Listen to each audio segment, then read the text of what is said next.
Hey everyone, and welcome back to another video for today. So pretty exciting news, and that's another reason why AMD is up 7% at the time of making this video. I believe Nvidia is up another 4 to 5% or so as well. But don't forget that Nvidia is a company worth $4 trillion and AMD closer to $240 billion. Now, I'm going to talk about what has happened with AMD and Nvidia, the good news that came out. I also want to touch on a couple of extra things with regards to AI, Coreweave, Google announcements as well. But let's maybe first start with the CPI figures that came out before the market opened. And so, as you can see, we've got here the month over month and the year over year CPI and core CPI, Consumer Price Index. So, month over month CPI as expected, but the core one came in actually a bit cooler than expected. If we look at the year over year one, CPI as a whole 2.7%, the expected number was 2.6%, so a bit hotter than expected, but again, core CPI year over year came in as expected. So far, we're not really seeing any huge impacts from tariffs, right? I mean, we've had already a couple of months' time to actually see any impacts. So far, we're not seeing those at the moment. Could things change after August 1st? Maybe. But so far, all of the headlines that we've heard and we've seen, right, in April and in May, so far those have only been headlines. Now, right now, as you can see in the market, it's a bit mixed because the Dow Jones is red at the time of making this video. The S&P is basically flat right now, and the Nasdaq still up 0.5%. As you can clearly see, finance, despite a lot of the banks already reporting quite good numbers, finance sector red, health sector red as well. We have here, of course, technology-wise, these names are green. So Nvidia up 4.3%, AMD now 6.5% up on the day. So let's talk a little bit more about that.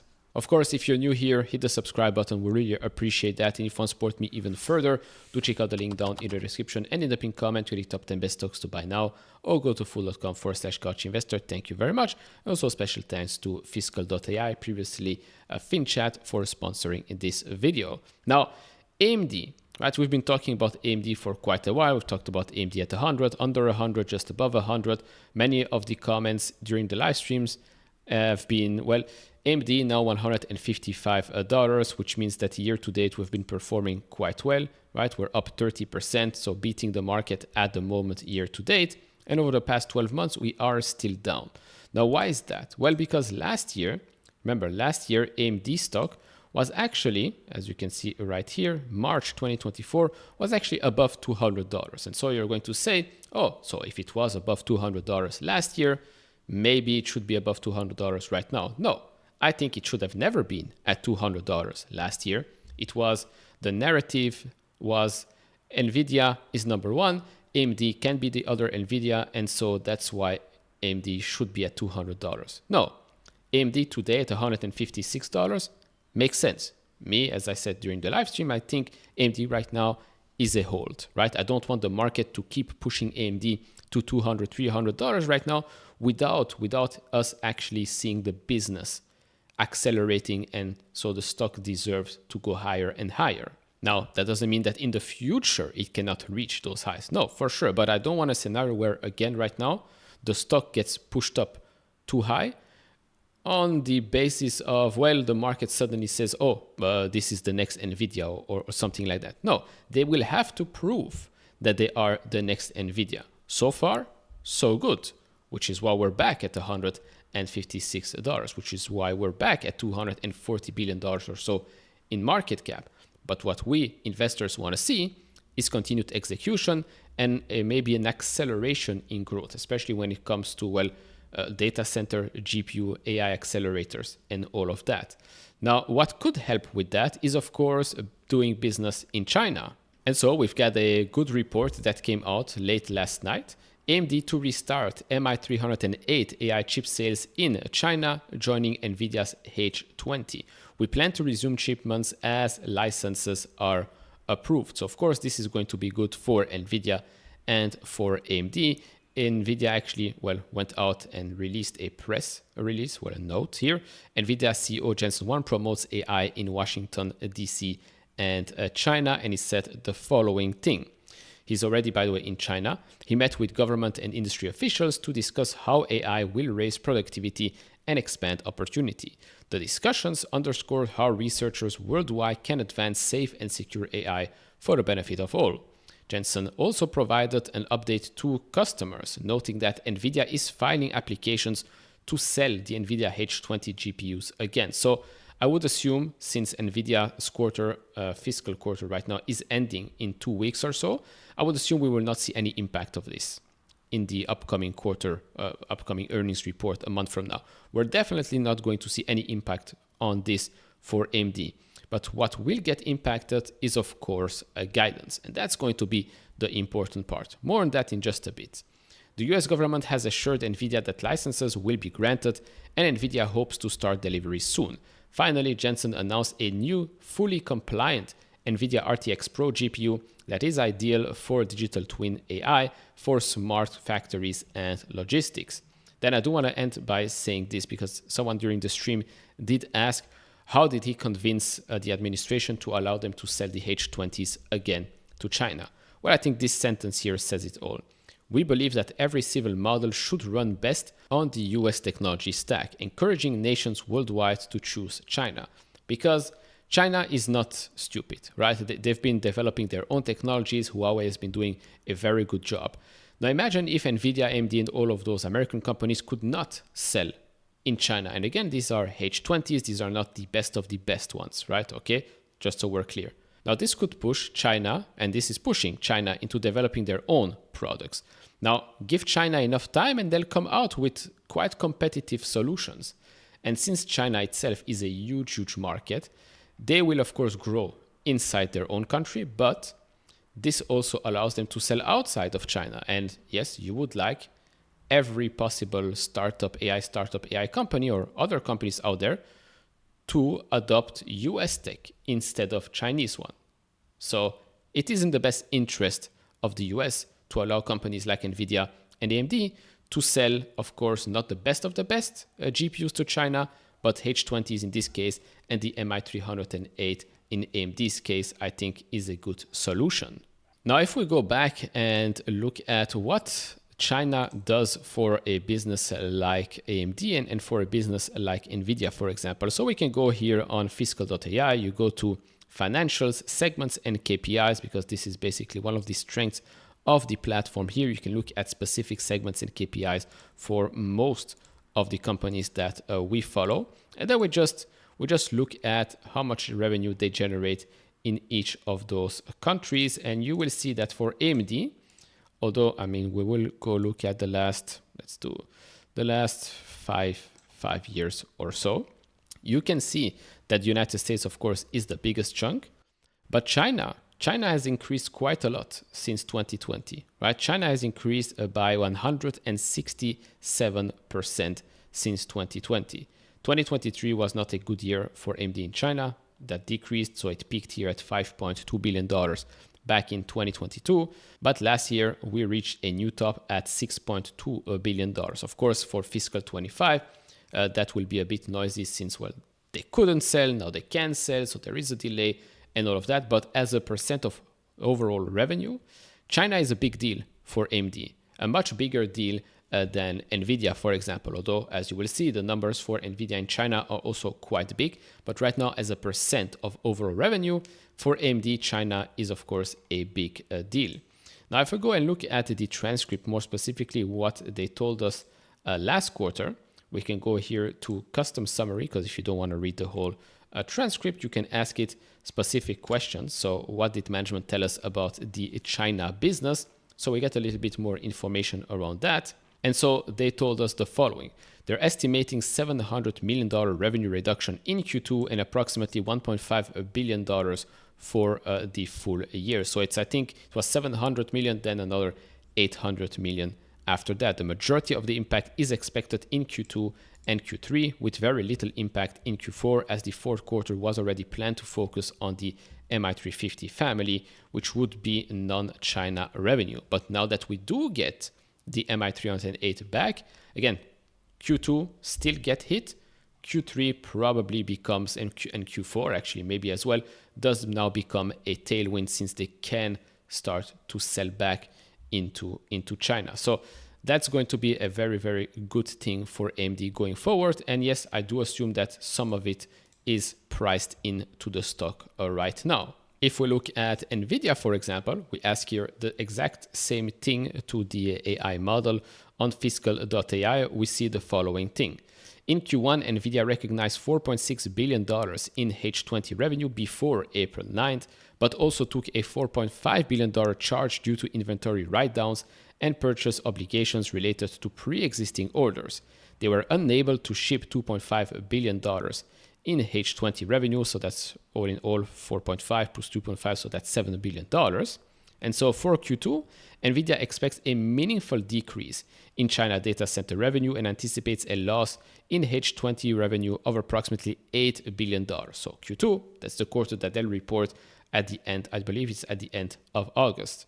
Now that's not the whole thing, right? Jensen has talked about the absolute, gigantic market that is China.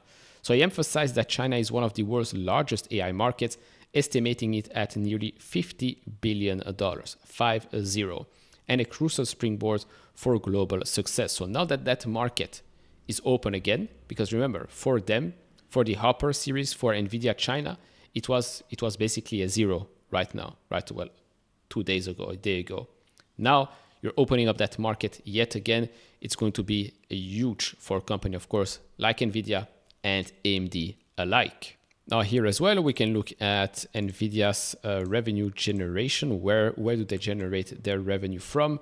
We will stack them one on top of the other. And here also, let's look at the last 5 years or so. So, of course, right now, over the last 12 months, $140 billion in revenue and $68.5 billion of that does come from the United States. Singapore, you know the story around Singapore, that has become a much larger chunk of the overall revenue. But as you can see, China, well, you can put maybe China and Taiwan together if you're really that crazy these days. But okay, China, as you can see, the percent of overall revenue is just much smaller than an AMD, for example. But the opportunity is quite big.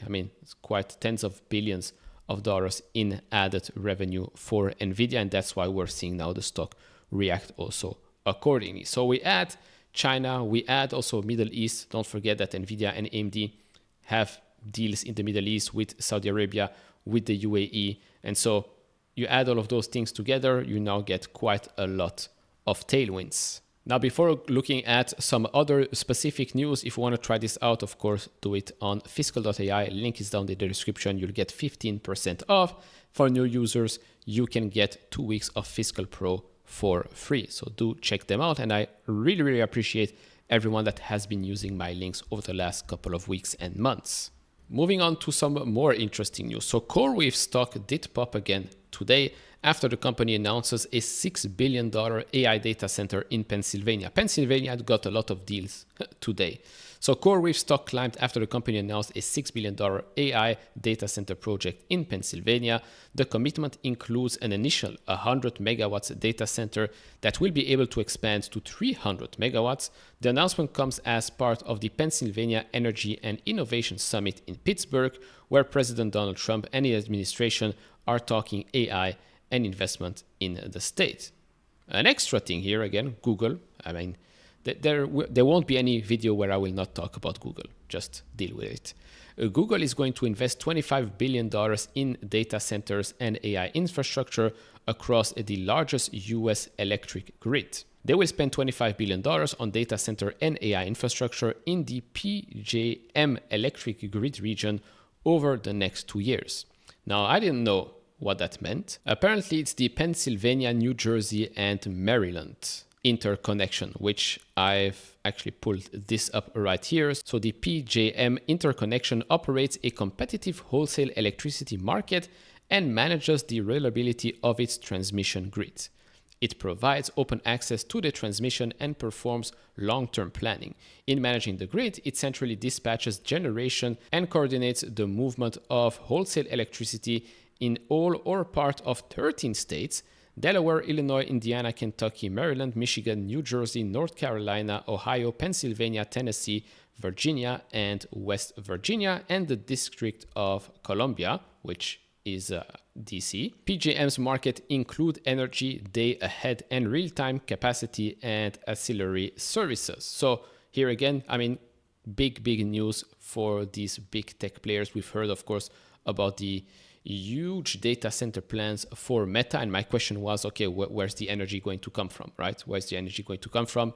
Of course, here we're talking about Google, but we've talked about Meta and Constellation as well, their 20-year deal. Here we have Google making other moves, and I would not be surprised if we won't be seeing more of these announcements because, well, you're going to need quite a lot more energy, and hopefully these deals also make sure that everyone that's living around that area does not get impacted negatively from it. Last thing here with regards to Google, remember when we talked about Windsurf, right? That company that OpenAI wanted to buy for $3 billion. Then Google came in, took the co-founder, the CEO, and a couple of R&D employees, and then Windsurf got acquired by another AI company. Well, if we look here at SimilarWeb's data, if you look at the daily average visits for DevOps and code completion tools traffic, we can see that we are beginning to decline right now. And as I've said in the past, your cool AI startup idea is probably a Google feature. And so it would not surprise me if we are going to see a continued decline like this when, well, Google coding and cloud coding just keep on improving. That's just what I believe is going to happen, which is probably also why you're seeing a lot of these engineers and coders trying to secure the bag as quickly as possible. And so to conclude, a year ago, this was the next Nvidia, right? When we talked about AMD, right? AMD at $224 here, the next Nvidia, and then the market and people started to realize that maybe that's not going to happen anytime soon. Now, since the bottom in April, where the stock was trading at around $80, which also did not make a lot of sense, right? We went from the next Nvidia to AMD here being the next Intel, right? Advanced money destroyer. Well, since the lows, the company actually is experiencing here a V-shaped recovery, and the stock is actually up over 100% at the moment. Now, I still love it. I'm not selling any shares, but I'm not in a chasing mood at the moment. Right now, I'm putting it on hold, waiting until the next earnings report to hear what Lisa Su has to say guidance-wise, right? Maybe we're suddenly going to get some AI revenue guidance for the year. Can it be closer to $10 billion? Can it be less? Can it be more? Remains to be seen. But right now, for me, it is on hold. I still expect it to be a much bigger company in the future. But right now, going to the earnings season, as you know, I like my cash, and I've been making some smaller moves here and there. So far, so good for AMD. But I'm not going to say that, oh, we should be going to 200, 225. No, we will be going there once the business signals that it deserves to go back above $300, $350 billion in market cap. That's about it. So all in all, that's about it for me in this video. If you enjoy this type of videos, hit all the buttons, especially the subscribe one. Would really appreciate that. And check out fiscal.ai. Link is down in the description. And I'll see you all in the next one. Bye-bye.